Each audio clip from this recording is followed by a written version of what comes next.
waxaan kaaga mahadnaqayaa marka koowaad inaad qalfoofkii federalismka aad dhamaystirtay waqtigu ka dhacay adigoo aan dhigi dhacaan galin laba su'aalood baan ku weydiin waa dhinaca dastuurka iyo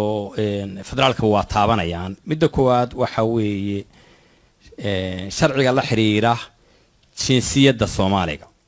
sharcigaas jira koob iyo 60 afti loo qaaday labadii gobol oo markaa midoobay baa u qaaday wuxuu qeexayay in qofka Soomaaliga uu Soomaaliga yahay qof kasta oo dhiigiisu Soomaali yahay abba Soomaaliya leh taas uu qeexayay hadda waxaa jira sharci miiska saaran dawladda federaalka aniga ruuxayga aan dib u dhigay doodeeda aan ka mid noqon intaan dawladda farmaajo aan ka mid ahaa taadiina soo bilowday xilligeedii oo hadda doodiisu taagan yahay oo aad controversial oo ah in dib loo qeexo sharcigaasi waxa uu qabo waxaan meesha yaala waxa weeye inuu Soomaali noqdo qofka sida kii hore qofka asalkiisu Soomaali yahay iyo inuu noqdo Soomaali qof ku nool Soomaaliya proper Soomaaliya arintaas waxa loo adeegsaday markii la dhiibayay xildhibaan ninka la yiraahdo Cabdikariin Qalbi Dhagax oo lagu qeexay inuu san Soomaali ahayn waa loo adeegsaday waxay ku soo aadaysaa xilli labadii gobol oo u midoobay markii hore aftida u qaaday ay kala maqan yihiin Soomaalidu ay kooma ku jirto ay kala qaybsan tahay ma kula tahay sharciga in su'aal la geliyo oo hadda la yiraahdo hebel baa Soomaaliya hebel baan ahayn Soomaali in ay ummadnimada Soomaalida wax u dhimi karto xilliga kana ay ku haboon tahay waa su'aasha labaad waxa weeye way ka sii kulusha waa Muqdisho waxaa jira qodobka 9 ee dastuurka wuxuu sheegayaa in la qeexo maqaamka caasimadda Soomaaliya ee Muqdisho dabcan waxay daba socotaa wixii dhacay 30 sano ka hor waxaa jira oo kale inay Soomaalidu wax ku qaybsatay 2000 carta nidaamka aan dastuuriga ahayn laakiin heshiiska ah ee ah 4.5 waxaa kale oo jira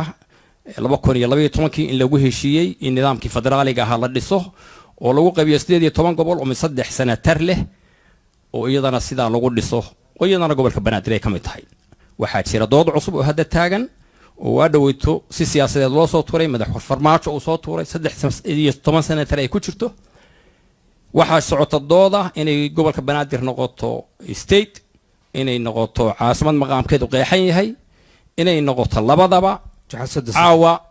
dadka Soomaalida u garnaq reer Muqdisho gartooda si dadka Soomaalida kalena garteeda si sida arintaas loo fordaamiya waa mahadsantahay wasiir Juxa sharciga jinsiyadda 1960 waa run laakiin waxaan rabaa wasiirow adiguna wasiiradna ka soo ahayd wasaaradii gacanta ku hayday waanad ka soo shaqaysay sidaad sheegtay aragtidaadan waa sheegtay labada ra'iibo spiritkii kiisgistigii lagu sameeyay qof kasta oo qowmiyadda Soomaaliya ah waa citizen Soomaali ah iyo maya oo adduunyadu nation hal wadan leh dadkiisuna ay xuduudaha banaanka ku nool yihiin wadamo kale ku nool yihiin waa jira adduunyada Soomaaliya unique ma aha oo inta wadankaas ku nool ay citizen u tahay inta xuduudda banaankeeda ku nool dalka ay ku nool yihiin ay citizen u yihiin waa annaga taas oo wasiirku u sheegay waxayna ku apply gareysnayd diidmadii aan diidnay xuduudaha isticmaalka xuduudihii isticmaalka ka tagay ma aqoonsanin markaan dhahnay macnaheedu dadka xuduudaas ka xageeyahay waa dadkeennii muxuu ahaa xuduudan isticmaalka u dhigana ma kala bari karta waay waa issue kale ayadana oo maxaan ku raada u baahan muxuu ahaa in laga doodo oo laga waxeeyo dad badan oo Soomaali ah ayaa ku taagan wali oo sidaa qaba dad badan oo Soomaali ana waxay qabaan maya citizenka Soomaaliya waa xuduudda Soomaaliya dadka ku nool laakiin waxay ku dareen dual citizenship afuran asoo Ethiopian oo Soomaali noqon kara asoo maxaan ku raraa Kenyan oo Soomaali noqon kara asoo Djibouti ah Soomaali waa noqon kara soo inaan iska furnaano oo xuduudaheena iska furnaadaan ma argumentigu marka waa taagan yahay aniguna waxaan mar walba raacsanahay qaadanaya kan ay Soomaali isku raacdo isla ogolaato Mogadisho xamar maqaamkeeda qolooyinkii maxaa asxaabta ah dastuurka hadda ka shaqeeyay qolooyinka hore ka shaqeeyay proposal ka yaalo bas siyaasiyiinta ayaa kari weyday inay optionska loo develop garay inta fariistaan ay dhageystaan kan aan qaadno on dadka u geyno ka soo iibino inay dhahaan optionsa loo soo sameeyay oo la leeyahay Muqdisho sidaanay noqon kartaa saan dawlad goboleed ay noqon kartaa caasimad dawlad goboleed ku dhex taallay noqon kartaa walax kale 3 miya maqar option ay noqon kartaa in dadka siyaasiyiinta ee dawladda federaalka iyo dawlad goboleedyada madaxdooda inta isku yimaadaan waxaan isla fiiriyaan isla qaataan ay yiraahdaan kanaan qaadaynaa aan dadka aan ka soo iibinaynaa hadday ku guuleystaanna kaas dastuurka lagu qoro markii dadku aqbalaadooda la helo haddii lagu guuleysan waayana loo noqdo markaa la yiraahdo dadkii waa diideen kana mid kale aan fiirino laakiin hal mid meesha taal mas'alada maqaamka muqdisho bas ma aha مسألة مقام كم بديش بسمعها مسألة واحد تاجن ذاتك مقدشوا دودة يقطعها أنك representation عن أباهنا يقول ما فينا رأيك كاجا بنت لنا الدقيق هنا بنت لنا لقى مثلا إن الإيراو هل كان دقنا هل كان مثلات يطلع وعن جارستي هل كان ربعنا كتليو أنيجا أو محات الذي عن هذا مالك لفرتي عن يجوا في قناة حاجة يعني الإيدين representation سياسة ده عن أباهنا ذات كمقدشوا مين إسك representation لوصل ما يك لوصي كرنا وديدية لعلمكم وحنا ربعنا إذا شيء لبكون يلحي طبعا كي مركي أقل كسر السميني ومركي هرت representation إلا أقل كي قليل شعب ك 4.5 وكسليسية مقدشة ذات كجوجنا مالك لكم إيمانه و 4.5 كيون marka si wax loogu celi waa la wargara waay aqalka sare sameysmay representation laga sameey mid aad sheegtay 18 gobol oo 3 senator lagu dhuftay waa 54 waa run laakiin meel kale aad jirto dastuurka qodob kale oo dhahayo statusku equal representation ay leeyihiin statusku equal representation statusku equal maaha qaarna waa 2 gobol qaarna waa 3 gobol so kunt ya whatever marka waxaa ka badan constitution laftiisa iska hor imaanayo oo u baahan inaan saxno marka taas oo dhan waxa asal ka ah in political understanding laga gaaro madasheeniyaan soo dhax dhignay waa waxyaabahan aad iyo aad uga xumaay waa isla fahmi weyne si xamar ay matalaad u yeelato dadkuna ay u aqbalaan caasimadii waaya la yiriyo waa la wada leeyahay in la wada leeyahayna loo muujiyo aniga proposal aan keenay puntland iyo somaliland مثلا saddex senator extra ahlisi oo aanay lahayn marka loo fiiriyo equal states waa inay equal noqdaan dadka ku dhagana argumentigoodi laakiin waa ka odayeynay waa la waxeeyay sabsabasho iyo xudxudashada kama maqlayn oo puntland 4.5 kiina laga fujinayay somaliland waa maqleedo waa lagu waxeynay saddex senator oo extra ah oo gobolada kale laga soo qaaday la siiyay markaasaa weli madaxweyne cabdiweli yaa joogay aad wuxuu uga cabanayay qaybintoodii inuu dhib ka qabo sidii uu u qaybi lahaa mujtamaci oo qabeeli ah iyo kiyo la yiri qabiil kuma salaysna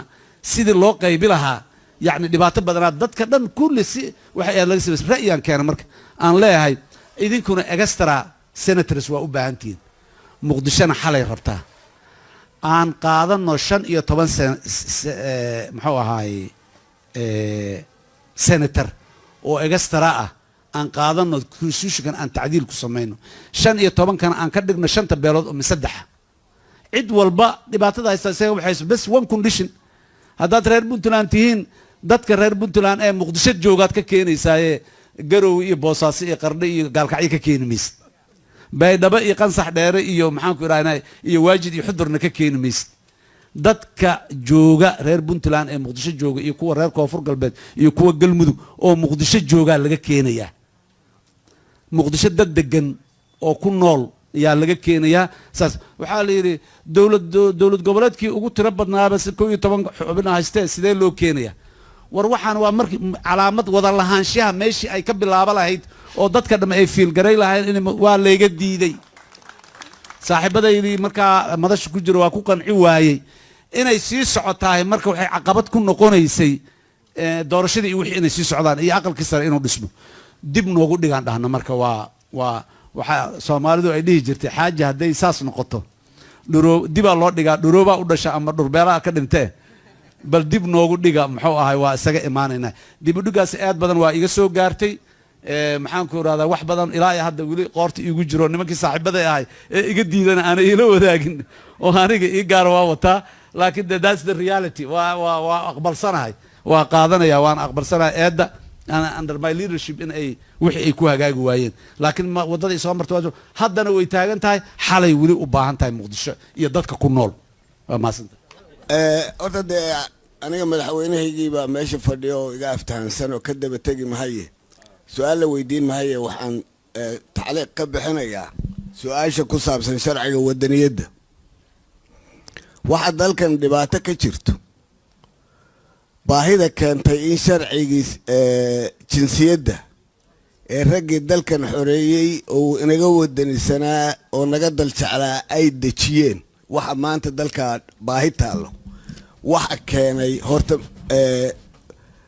uma arko inay wax niyad wadaag keeni kara ama Soomaali wanaag ugu jiro inuu noqon karo ma qabo horta laba inaga kaliya ma nihin ummadaha isirka ku saleeya jinsiyadda dhammaan wadamada Yurub say u dhan yihiin jinsiyadba ku salaysan yahay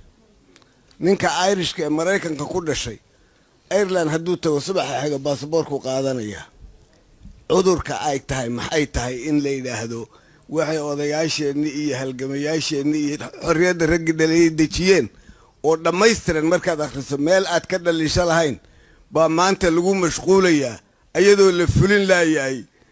sharciyada qoraa ee yaala la fulin laayay aniga maana garanay taas waxaana ku talinayaa madaxweyne xasan iyo raggan kale siyaasadda ku jira in arrintaas si aan mugdi ku jirin albaabkeeda loo xidho sabaahiba looma qabo kuwa ka daran baa qabnaa